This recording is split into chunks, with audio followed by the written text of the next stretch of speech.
Good man, you're a happy horse.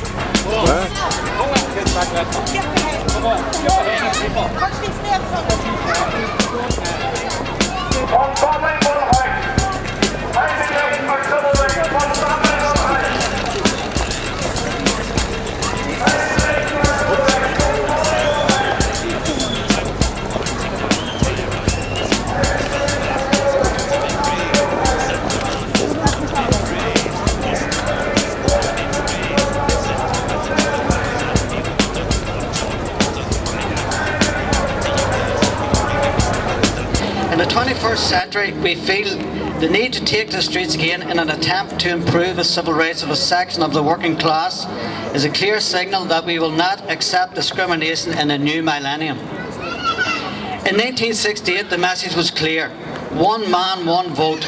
Today, we rally under the banner of one family, one house. You.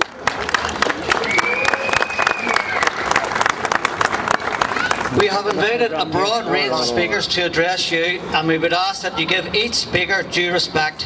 Together, we have the opportunity to highlight ongoing discrimination and devise strategies to combat it. I will call upon the first speaker, Liam Wiggins from St Patrick's and St Joseph's Housing Committee. You.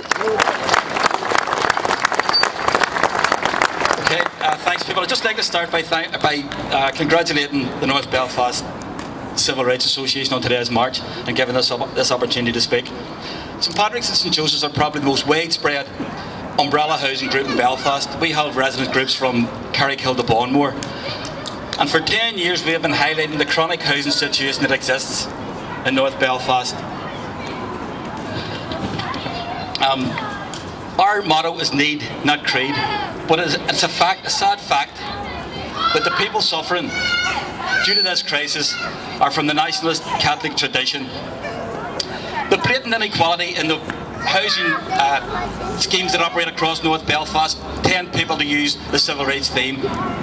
We know where the houses are being built, and what the housing executive call areas of low demand, what we call areas of no demand. So people stop you in the street, they'll say, 1968 today, what's changed? And they invariably answer the question for you. They say, I'll tell you what's changed, nothing. And especially this year with the hype around the anniversary. 40 years, nothing's changed. But I say to those people, it has changed. It has changed a lot. It has got worse, far, far worse. Because the problems that beset our people back then have tripled and quadrupled. The housing waiting list has spiralled. The number of Catholics on that list is out of control. The hostels, the homeless, the incidents of overcrowding, you could go on and on. Even the figures that you're given are wrong. Because figures can lie. Even St Patrick's and Joseph's Housing Committee can lie. And not intentionally, of course. We have a banner there that says 83% of those in dire need of houses are nationalists.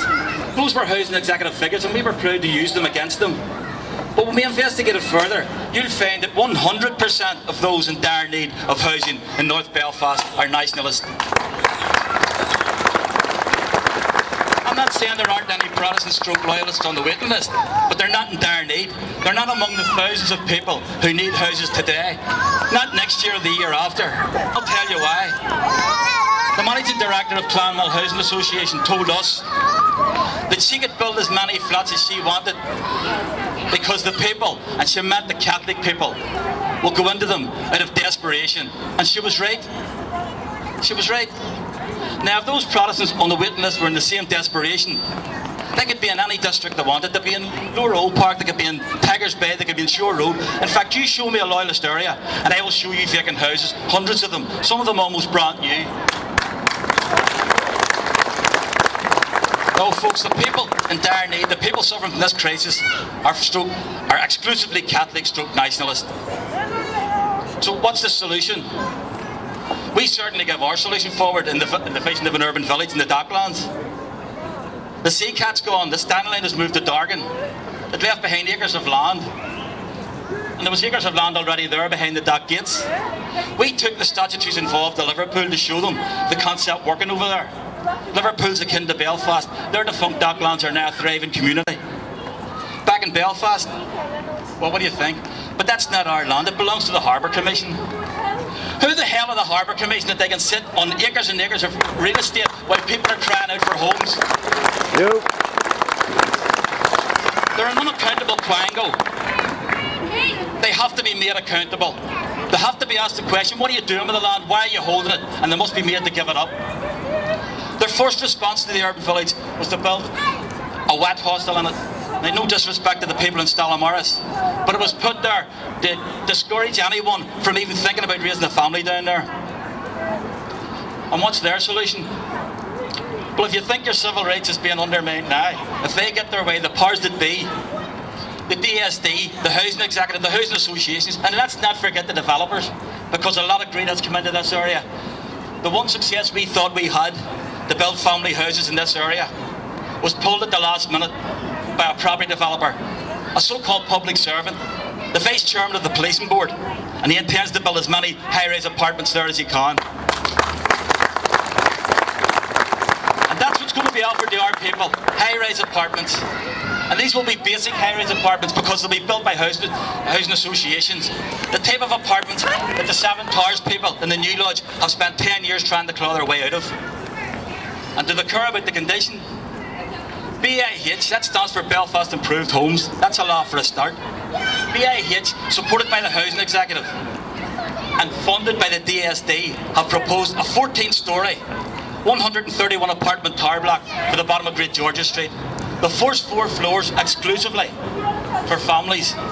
3 bedroom apartments. An aerial view of the site shows you what it is. It's a glorified traffic island. It's a big traffic island surrounded on all sides by main roads. You've all seen the 6 lanes of traffic that come up Great George Street heading for the West Link. The 6 lanes in Nelson Street. The traffic that comes off the M2 and the M3. There's even a motorway flyover and a railway flyover perilously close to what will be the 2nd or 3rd floor of that building. So not only is there no facilities, no play areas for the children, no safe passage off the island for the children, what sort of fumes are they going to be breathing in? And who cares? Just herd them in. It's like what the United States government did to the Native Americans, only they were on the ground. That's what's in it for us in the future. High-rise reservations, reservations in the sky.